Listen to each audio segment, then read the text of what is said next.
Hello my dear friend, स्वागत है आप सभी का टारगेट सिविल सर्विसेज प्लेटफॉर्म पे। सो फ्रेंड, 2021 के लिए टॉप मोस्ट इंपॉर्टेंट है आपके UP triple S C PET exam. Okay, तो ये सेट नंबर है 27। इससे पहले जितने भी सेट हैं आपको नीचे डिस्क्रिप्शन बॉक्स में मिल जाएंगे। जो भी हमारे नए व्यूवर्स हैं वहाँ से जाकर स्टडी कर सकते हैं। तो चलिए देखते हैं आज का पहला क्वेश्चन। वीडियो को पूरा वॉच करिएगा, काफ़ी इंपॉर्टेंट क्वेश्चन इस वीडियो में शामिल किए गए। So first question friend, biotechnology park कहाँ पर स्थित है? देखिए यहाँ पे बात हो रही है बायोटेक्नोलॉजी के पार्क के बारे में।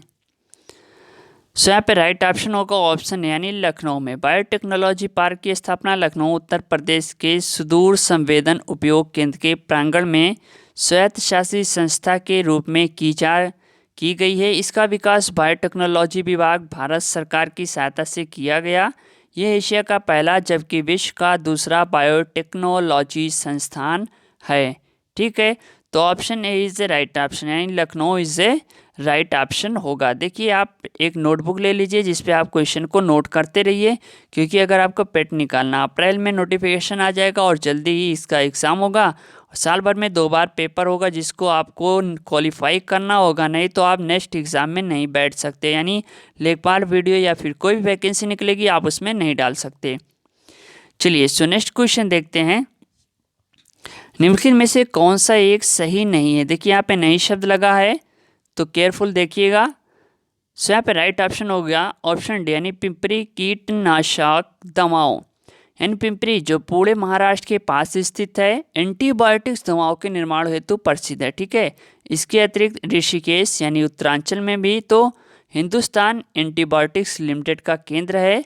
रामागुंडम तथा विशाखापट्टनम आंध्र प्रदेश की उर्वरक उद्योग केंद्र है। ठीक है, कोरबा छत्तीसगढ़ राज्य में है स्थित है, एल्युमिनियम का विशाल कारखाना है। चलिए सो नेक्स्ट क्वेश्चन देखते हैं। उत्तर प्रदेश में शस्य जलवायु क्षेत्रों की संख्या कितनी है? सो यहाँ पे राइट ऑप्शन होगा ऑप्शन सी, यानी 9।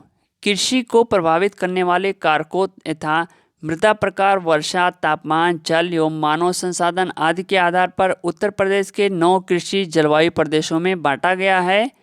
नंबर 1 भाबर एवं तराई क्षेत्र, नंबर 2 पश्चिमी मैदान, नंबर 3 मध्य पश्चिमी मैदान, नंबर 4 दक्षिणी पश्चिमी समशुष्क मैदान, नंबर 5 मध्य मैदान, नंबर 6 बुंदेलखंड प्रदेश, नंबर 7 उत्तरी पूर्वी मैदान, 8वें नंबर पे है पूर्वी मैदान, 9वें है विंध्य प्रदेश। ठीक है, तो 9 शस्य जलवायु क्षेत्र हैं।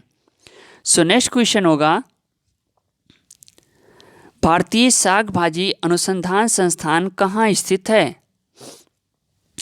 अब देखिए राइट ऑप्शन होगा ऑप्शन सी, यानी वाराणसी में स्थित है। ठीक है, ये कई बार पूछा गया एग्जाम में, ध्यान दीजिएगा। चलिए सो नेक्स्ट क्वेश्चन है, पूसा किस फल की प्रजाति का नाम है? यहाँ पे डायरेक्ट बात हो रही है पूसा के बारे में। सो राइट ऑप्शन होगा ऑप्शन बी, यानी पपीता। पूसा नाना पपीता की अति बौनी किस्म है। इसका विकास विकर्ण द्वारा किया गया है। ये अधिक उपज देती है, पेड़ बहुत छोटे होते हैं। समझ गए? चलिए नेक्स्ट क्वेश्चन होगा, किस शहर में जैव प्रौद्योगिकी पार्क स्थित है? चलिए फ्रेंड बताइए। सो राइट ऑप्शन होगा ऑप्शन बी, यानी Lucknow is the right option. So next question है, आकलकांड जीवाश्म भाग पार्क है। सो राइट ऑप्शन होगा ऑप्शन यानी मरु राष्ट्रीय उद्यान। मरु राष्ट्रीय उद्यान राजस्थान का सबसे बड़ा अभ्यारण्य है। यह जैसलमेर जिले में स्थित है। राष्ट्रीय मरु उद्यान का एक भाग माना जाने वाला आकलकांड जीवाश्म पार्क जैसलमेर से 15 किलोमीटर दूर बाड़मेर रोड के समीप स्थित है। ठीक है, तो ये डाउट क्लियर हुआ। चलिए सो नेक्स्ट क्वेश्चन देखते हैं, निम्नलिखित में से कौन सी सभ्यता नील नदी के तट पर पनपी? अब देखिए यहाँ पे राइट ऑप्शन होगा ऑप्शन डी, मिस्र की सभ्यता। प्राचीन काल में अफ्रीका महाद्वीप में नील नदी के किनारे मिस्र की सभ्यता विकसित हुई। मिस्र को नील नदी का वरदान कहा जाता है। मिस्र के शासकों द्वारा मृतकों की कब्रों पर निर्मित कराए गए पिरामिड वास्तुकला के अद्भुत नमूने तथा प्राचीन विश्व के 7 आश्चर्यों में से एक है।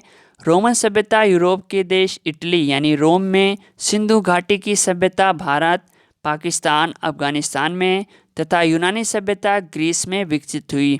तो नील नदी के किनारे मिस्र की सभ्यता विकसित हुई। ये क्लियर है यहाँ से डाउट। ओके, चलिए सो नेक्स्ट क्वेश्चन है, डूरंट ट्रॉफी किस खेल के साथ जुड़ी हुई है? सो यहाँ पे राइट ऑप्शन होगा ऑप्शन डी, यानी football is the right option. चलिए नेक्स्ट क्वेश्चन है, हड़प्पा में मिट्टी के बर्तनों पर सामान्यतः किस रंग का उपयोग हुआ था? सो यहाँ पे राइट ऑप्शन होगा ऑप्शन यानी लाल रंग। अगर हम बात करें हड़प्पा का प्रवास्थल पाकिस्तान के शाहीवाल जिले में रावी नदी के बाएं तट पर नदी से लगभग 3 किलोमीटर हटकर स्थित है। हड़प्पा के ध्वंसावशेषों के विषय में सन 1826 ईस्वी में चार्ल्स मैसन ने सर्वप्रथम उल्लेख किया। सन 1921 ईस्वी तथा 1922 ईस्वी में दयाराम सैनी ने मार्शल के निर्देशन में यहाँ उत्खनन कराया। हड़प्पा से प्राप्त मिट्टी के बर्तन सामान्यतः लाल रंग के हैं। ठीक है, यहाँ से डाउट क्लियर होना चाहिए। चलिए सो नेक्स्ट क्वेश्चन देखते हैं, भारत छोड़ो किसकी प्रक्रिया में प्रारंभ किया गया? देखिए यहाँ पे राइट ऑप्शन होगा ऑप्शन बी, यानी क्रिप्स प्रस्ताव। क्रिप्स प्रस्ताव की असफलता तथा जापानी आक्रमण के बढ़ते हुए खतरे तथा युद्धकालीन परिस्थितियों के कारण बढ़ती हुई कीमतों तथा वस्तुओं के अभाव ने भारतीय जनमानस को असंतोष से भर दिया। 14 जुलाई 1942 को वर्धा में आयोजित कांग्रेस कार्य समिति की बैठक में भारत छोड़ो आंदोलन पर एक प्रस्ताव पारित किया गया। कहाँ पे? वर्धा में, जो आयोजित किया गया था। ठीक है, ध्यानपूर्वक सुनिएगा तभी समझ में आएगा। चलिए सो नेक्स्ट क्वेश्चन देखते हैं, सल्तनत काल में बंदेगान खास किसे निर्दिष्ट करता था? यहाँ पे डायरेक्ट बात हो रही है बंदेगान खास के बारे में। सो राइट ऑप्शन होगा ऑप्शन बी, यानी शाही गुलाम। समझ रहे हैं, दिल्ली सुल्तानों के शासनकाल में बंदेगान खास शाही गुलाम को निर्दिष्ट करता है। फिरोज शाह तुगलक ने बंदेगान खास की स्थापना की। इसकी स्थापना दासों की देखभाल के लिए किया गया, तो जिसे कहते हैं बंदेगान खास। वेरी इंपॉर्टेंट है, शाही गुलाम को निर्दिष्ट करता है, किस लिए? दासों की देखभाल के लिए। ठीक है, चलिए नेक्स्ट क्वेश्चन देखते हैं, अंधेरे से उजाले की ओर पुस्तक के लेखक कौन थे? सो यहाँ पे राइट ऑप्शन होगा ऑप्शन ए, यानी अरुण जेटली। स्वर्गीय अरुण जेटली जी जो हैं वो अंधेरे से उजाले की ओर पुस्तक के लेखक थे। वेरी फेमस पुस्तक थी, समझ रहे हैं, वेरी इंपॉर्टेंट। चलिए सो नेक्स्ट क्वेश्चन है, आचार समिति किससे संबंधित है? देखिए यहाँ पे राइट ऑप्शन होगा ऑप्शन सी, यानी वित्त वर्ष की व्यवहारिक। सरकार ने पूर्व मुख्य आर्थिक सलाहकार शंकर एन आचार्य की अध्यक्षता में वित्तीय वर्ष की आवश्यकता एवं व्यवहारिकता पर सुझाव प्रस्तुत करने के लिए एक समिति का गठन किया गया था। ठीक है, तो फ्रेंड ये रही छोटी सी वीडियो। मिलते हैं हम नेक्स्ट वीडियो के साथ। उम्मीद करता हूँ वीडियो आपको अच्छी लग रही होगी, तो ज़्यादा से ज़्यादा शेयर करना, क्योंकि काफ़ी इंपॉर्टेंट है। आपके जीके और जीएस जो है इसी पे डिपेंड करता है आपका पेट एग्ज़ाम। समझ रहे हैं कि नहीं? चलिए मिलते हैं नेक्स्ट वीडियो के साथ। Okay, thanks, best of luck, thank you, धन्यवाद, जय हिंद, जय भारत।